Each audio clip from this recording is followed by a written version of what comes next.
talking about the actual show. What another thing is, so they've also announced for the we'll go over that again. Just a quick recap. So they've sold out 10,000 tickets for the first Wednesday night. I'm not telling you a second. We've got Moxley appearing live in some capacity. I'm not sure he's wrestling yet, but he's definitely going to be there. You've got Cody Rhodes versus Sammy Guevara, the Elite, which is Young Bucks and Kenny Omega versus Jericho, two mystery partners. But the thing which we should all be looking forward to as well is we haven't actually been told the format in which it's going to happen. But the first ever women's champion will be crowned. Yeah, that's going to be exciting. You know, is it going to be battle royal?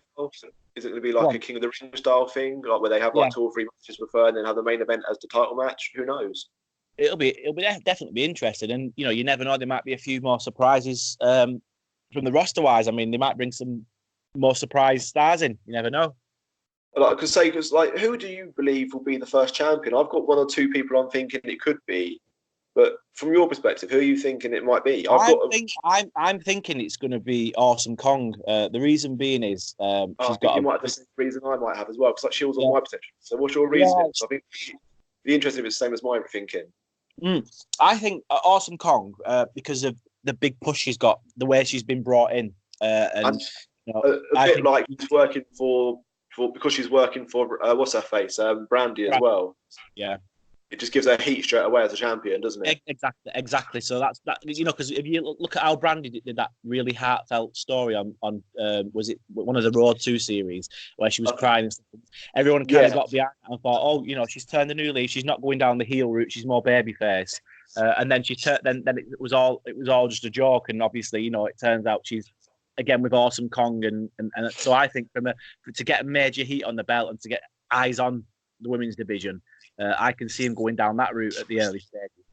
Yeah, so I'll tell you the person I think it might be properly like last, but so my one of my thoughts was Britt Baker, because she's been helping these guys sort their stuff out since since All In. She's been on every pay-per-view since near enough, and they keep pushing her as their main woman really. So I think she could, just because she's been there as a sort of like loyalty thing, she could get a push for it. Yeah.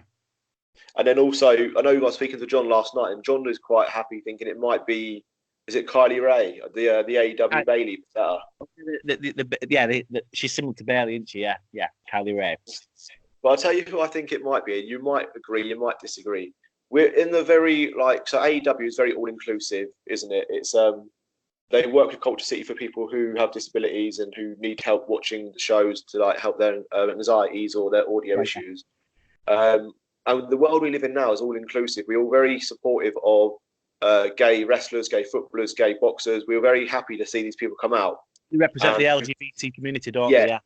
We very much are LGBT plus these days. Maybe back 10, 20 years ago, it wouldn't have been accepted. But I think we've got people. Who was it you were talking about the other day when you was a possible Leon Nashing episode? Who was the gay guy? It was Sonny Kiss, weren't it? You know, yes. Kiss. He's so flamboyant and in your face, and you'd never be able to be that openly gay like 10 years ago, even 5 years ago. I mean, the nearest he got to it was Goldust, weren't it? In the WWF era. Yeah, and that was an angle, whereas Sonny Kiss is like flamboyant. So my thinking was, seeing as we are so LGBT plus these days, we're all supporting all these different causes and everyone have equal rights. I actually think there could be a call for their first ever champion to be Nyla Rose, the first AEW champion. Yeah, possibly. To be the first ever transgender champion of AEW as well at the same time. Yeah, I mean, because obviously, like you said, they want to kind of let people know that they don't have these. Like Cody said, anyone is allowed to be part of the AEW roster. So you can see him going down that route and maybe having a possible Awesome Kong versus Nyla Rose, which I think would be a great match. You know, two big mammoths of the women's division going head to head sort of thing. Yeah, and I don't necessarily know how well she wrestles properly, but just for the fact that she is from the LGBT community and she is trans, and that would just automatically, it just improves that fan base for her, but also says to the world, we're having everyone, we're accepting everyone regardless of like orientation, gender, etc. Yeah, I just think it's going to be quite exciting. Definitely, I mean, I can see that possibly happening as well. Yeah, definitely. I've got to touch on Britt Baker. You know, I think she's an amazing wrestler, and this people I might come under fire for saying this. This is one of Leon's lashings, but I think she, you know, you can see she's not been performed on a massive, you know, on the live level because she always comes across, and I don't know if it's me, but she always comes across as really miserable. You know, if you look at her interview, she always seems down in the dumps, even when she's trying to smile. It might be just the fact that she's new to sort of, you know, the TV, you know, doing stuff on the TV and things. I could be completely wrong. I'm not knocking the wrestling skills, but obviously, she's obviously, you know, like a few of them, we've got to improve, haven't they, for the way they talk, you know, the way they talk and stuff. And yeah, I think as well, the media scrums after the pay-per-view are so unique to AEW that she probably wouldn't have done that anywhere else as well. So it's probably a bit awkward for her where she's not being brought up in the NXT center where they teach you all that as you go along. So it's probably new to her where she's not quite on board. I mean, I'm definitely not criticizing her ring skills at all. It's just she just always, if you sort of like, even like she's done a few things. She did something with Hangman Page at the Jacksonville Jaguars. And she just seems like I'm not saying she's ungrateful, but she just seems down in the dumps all the time. I don't know if that's a persona or, you know, or something she needs to work on.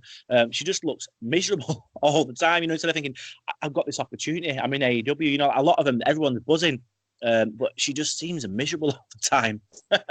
I think talking about the women wrestlers as well. Do you know what they said to us? Tony Khan has already said that we're going to have a women's tag team division, and I'm thinking the roster for the men's side is quite strong, but I do think we do need more women. I think you can't at the moment. You can't have any more titles, can you? Because there's only like 6. I might be wrong. I might not look properly, but I think there's 7, 8 wrestlers for the women. It doesn't seem that many. They need if you're going down the tag division, they need a lot more, don't they? I mean, I was quite shocked because I honestly thought I had like one of my surprises for All Out. I thought, you know, Emma Tennille Dashwood. I thought she'd be revealed. I thought she was coming to AEW myself, but obviously. But there's another rumor floating around the rumor mill is Tessa Blanchard, because her dad's already part of it anyway. And these rumors that because Chris Jericho touched on it, didn't he, in one of his interviews? He said, you know, we are scouting for the women at the minute, and we're looking for the best. And they talked about Tessa, and he said, yeah, I'd love to have her in AEW, and she's definitely someone that we're looking at. Who was it? Is it her name Chelsea? I think it was the one who was All Out. No, sorry, All In. Chelsea Green. She used to be in TNA. And I'm so bummed that she's in TNA because I thought that was such a good persona, and I know she's not really using it anymore. But what was she called again? What was she called now? In when she was in Impact? I wasn't sure. I can't remember. I just remember.